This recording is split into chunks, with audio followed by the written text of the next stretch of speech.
नमस्ते विद्यार्थियों। मैं डॉक्टर अश्वनी चौरसिया आपके अपने YouTube चैनल अश्वनी क्वेस्ट पर आप सभी का हार्दिक स्वागत करता हूं।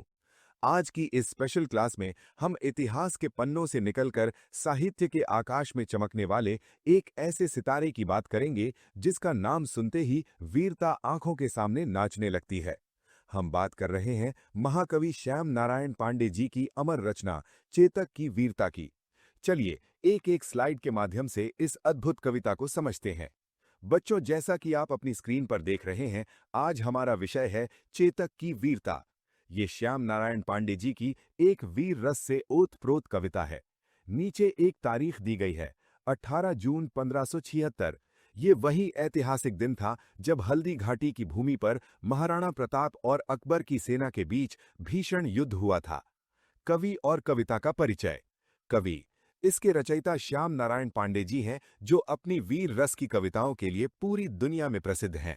मूल कृति ये कविता उनके लोकप्रिय महाकाव्य हल्दी घाटी का एक हिस्सा है। प्रकाशन इसका प्रकाशन सन 1939 में हुआ था।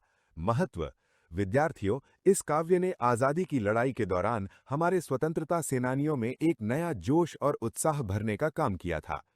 अद्भुत गति और निराला अंदाज। रण बीच चौकड़ी भर भर कर चेतक बन गया निराला था, महाराणा प्रताप के घोड़े से पड़ गया हवा को पाला था। युद्ध के मैदान के बीच में चेतक ऐसी ऊंची छलांगे भरता था कि वो सबसे अनोखा बन गया था। उसकी रफ्तार इतनी तेज थी कि ऐसा लगता था मानो हवा का मुकाबला किसी बहुत शक्तिशाली जीव से हो गया हो। कठिन शब्दार्थ। रण बीच युद्ध के मैदान के बीच में।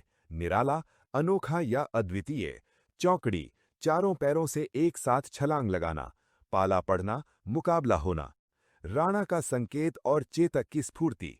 गिरता न कभी चेतक तन पर, राणा प्रताप का कोड़ा था, वो दौड़ रहा अरिमस्तक पर या आसमान पर घोड़ा था। सरल व्याख्या। राणा प्रताप को चेतक पर कभी कोड़ा चलाने की जरूरत ही नहीं पड़ी। वो इतना तेज था कि कभी शत्रुओं के सिर यानी अरिमस्तक पर चढ़ जाता तो कभी लगता कि वो हवा में यानी आसमान में उड़ रहा है। कठिन शब्दार्थ। तन शरीर। कोड़ा चाबुक। अरिमस्तक शत्रु का सिर। सोच से भी तेज। जो तनिक हवा से बाग हिली लेकर सवार उड़ जाता था, राणा की पुतली फिरी नहीं तब तक चेतक मुड़ जाता था। सरल व्याख्या। जैसे ही हवा के झोंके से लगाम जरा सी भी हिलती, चेतक अपने सवार महाराणा प्रताप को लेकर उड़ चलता था। राणा अभी अपनी आंखों की पुतली घुमाकर इशारा ही करते, उससे पहले ही चेतक समझ जाता और मुड़ जाता था। ये उसकी असाधारण बुद्धि को दिखाता है। कठिन शब्दार्थ। तनिक थोड़ा सा। बाग लगाम। पुतली आंख का काला भाग। युद्ध कौशल और निर्भीकता। कौशल दिखलाया चालों में, उड़ गया भयानक भालों में, निर्भीक गया वो ढालों में, सरपट दौड़ा करवालों में। सरल व्याख्या। चेतक ने युद्ध में अपनी चालों का ऐसा हुनर दिखाया कि वो दुश्मनों के डरावने भालों के बीच से भी उड़ते हुए निकल गया। वो बिना डरे शत्रुओं की ढालों और तलवारों करवालों के बीच बिजली की तरह दौड़ता रहा। कठिन शब्दार्थ। कौशल हुनर या निपुणता। निर्भीक निडर। करवाल तलवार। चेतक का रणपथ एक विश्लेषण। बच्चों, इस चित्र को ध्यान से देखिए। यहाँ चेतक के रण कौशल का एनालिसिस किया गया है। वो अपनी फुर्ती से भयानक भालों के वार से बच रहा है। वो दुश्मनों की ढालों के बीच निर्भीकता से प्रवेश कर रहा है। तलवारों करवालों के बीच उसकी सरपट चाल और उसकी अद्वितीय गति उसे एक महान योद्धा बनाती है। प्रकृति का प्रचंड रूप।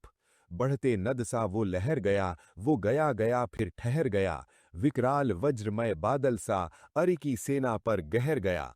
सरल व्याख्या। चेतक किसी उफनती हुई नदी की लहर की तरह आगे बढ़ा और फिर अचानक रुक गया। वो बिजली से भरे भयानक बादलों की तरह दुश्मन की सेना पर कहर बनकर टूट पड़ा और उनमें डर पैदा कर दिया। कठिन शब्दार्थ। नद नदी। विकराल डरावना। वज्रमय बिजली से युक्त। गहर गया गरजते हुए उमड़ पड़ना। एक ही क्षण में हर जगह। है यहीं रहा अब यहाँ नहीं, वो वहीं रहा है वहां नहीं, थी जगह न कोई जहां नहीं, किस अरिमस्तक पर कहां नहीं। सरल व्याख्या। चेतक की रफ्तार इतनी तेज थी कि दुश्मन कंफ्यूज हो जाते थे। वो अभी यहां दिखा तो अगले ही पल कहीं और।